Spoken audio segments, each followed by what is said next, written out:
now you look at the future, and what you see is probably more regulations coming at us than the 1980 deregulation that I've ever seen, and the driver shortage is very real. He's projecting it in the future. We've been seeing it all year long. I think, you know, from our standpoint, you know, the availability of drivers is the big constraint. So Chris may go up and buy 100 trucks, and some folks may go out and buy 1,000 trucks, but if they can't put good, safe drivers in them, especially in light of CSA, you know, they're not going to create additional capacity. So on top of CSA, on top of hours of service, there's another barrier to entry, which is financial now, which again will keep capacity constrained, i.e. rates up, and so that's another layer on top of it, is the finance issue that's out there. We've been a CSA test case for 2 years, and that conversation is changing. You are hearing talk down in the operations department of, does this guy have the hours? Oh, he's going to be late because he doesn't have the hours. I've got to relay this load because he doesn't have the hours.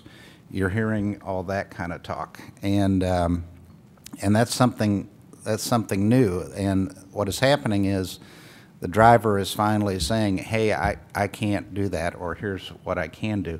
And that's a new conversation. So what has to happen is that conversation has to go from the person in the least ability to control it, the driver, back up the food chain to ops, to sales, to having collaborative conversations with customers to try to fix these inefficiencies. So I think it is one of the biggest changes in actual compliance that I've ever seen.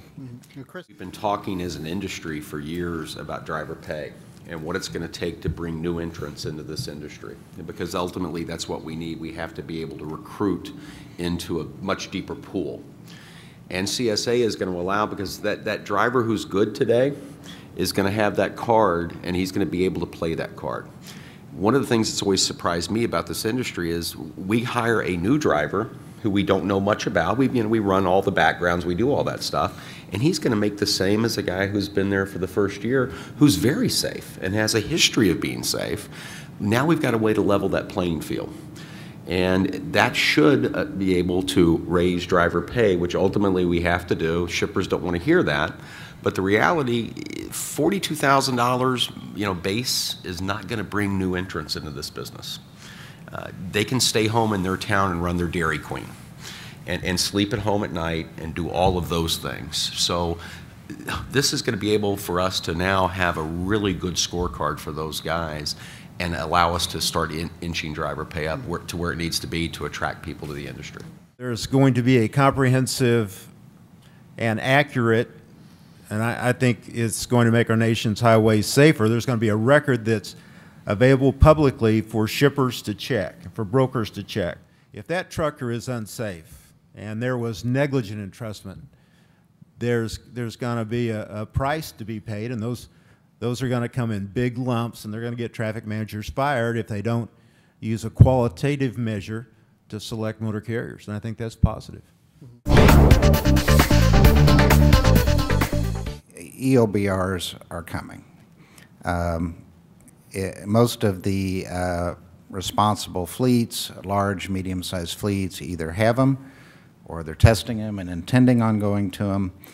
And I think what is going to develop in the future is, as CSA kicks in and they are able to spread their audit resources more, there's going to be a bright line between those who have ELBRs and those who don't. When they audit your logs, they no longer look for fuel receipts and all these things. They're going to go straight to the satellite positioning reports. When they come in under CSA, they know exactly which drivers' files to ask for. They know exactly who is having the repeated problems on the road. And what they're doing, and we're seeing more and more of this all the time, I've had it happen to a lot of friends, is they come in, they check your logs to Qualcomm reports, you fail, you've got 45 or 90 days to install ELBRs throughout your fleet. Recently there was a headline of a 700 truck company that got caught in that vice. But what was interesting in the headline is Ray LaHood, head of DOT, was championing this. Now, when do you ever hear the top agency official picking on a truck line? What he's saying to you is, if you have log violations, we're coming after you, and this is what's going to happen. The most challenging aspect is how do we get the compensation? How do we get paid by our shippers? Issues like detention. You know, how do we get the detention? When that driver's out there, he's ready, willing, and able to work. It's not his fault, but his time is being wasted. And the shipper or the receiver's not paying for it. Now the driver is soaking up that inefficiency, where it rightfully is the part of the receiver or the shipper or possibly the truck line by wasting their driver's time. So that, to me, how do we get paid? How do we get the driver compensated correctly, you know, in light of these regulations? Mm-hmm. The EOBR does allow you to more effectively bill for detention. But at the end of the day, it's not detention that we really want. We want the utilization of the truck to run. Our margins are better when that truck is running. It's not through detention that we make money. However, shippers are really going to have to be cognizant of this, because when that guy's on and the EOBR is working, we're going to have to be compensated if he's sitting. Today, 2 hours free. 2 hours can't be free anymore. I mean, we have to deliver to the minute in many cases, or to the hour, to the window. We're also going to have to pick up to the window as well. You know, what are we really doing tangibly to demonstrate to our folks that we appreciate them as human beings, equally to the folks that work in the office and anyone else in our society? I think all drivers want is, you know, a chance at the American dream, and, you know, those middle class, you know, 2.3 kids and 1.2 new pickups and those kind of things. You know, that they just want an opportunity at that. So, you know, if we can give them that experience, and we've done a lot of things in our company in the way of facilities to try to, you know, let's get beyond the lip service. Let's put our money where our mouths are, and let's really show these folks some appreciation. And I think that's where it goes. We started a little program a few years back called Highway to Health, which is just nurse practitioners being on site in Indy. The hardest thing for one of these guys to do if they got a cold is to get some medicine. Just the, you know, minor little things like that. So it allows them to go in and see somebody to get help and do it quickly and get back on the road. I mean, yeah, it costs $500,000, but I tell you, it's a profit center. It truly is, because they come back and they stay. 22% of our drivers, which is a great stat, come back to us in our classes, and that's because they're treated the proper way. So, you know, a full fifth of my recruiting is guys who have gone out to test the waters. They, you know, they find, oh, it's always a little greener somewhere else. But they come back because they find out if they get treated the right way at Celadon, that's more important than a couple of cents a mile.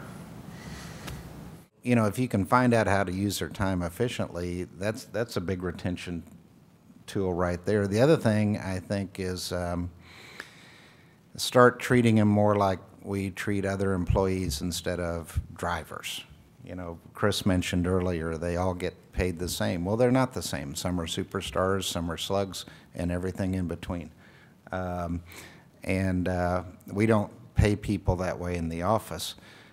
Personal touch. You see a lot of people that'll go around the office and talk to their employees and say, how are you doing? But they avoid the drivers. You know, the no drivers beyond this point sign. Not only happens at some shippers' facilities, it happens at some carriers' facilities too. And I think for executives, one thing I would leave with you is, remember this: when you talk with one of your drivers, you talk with 20 of your drivers. And with all the changes going on, you can't talk to them too much.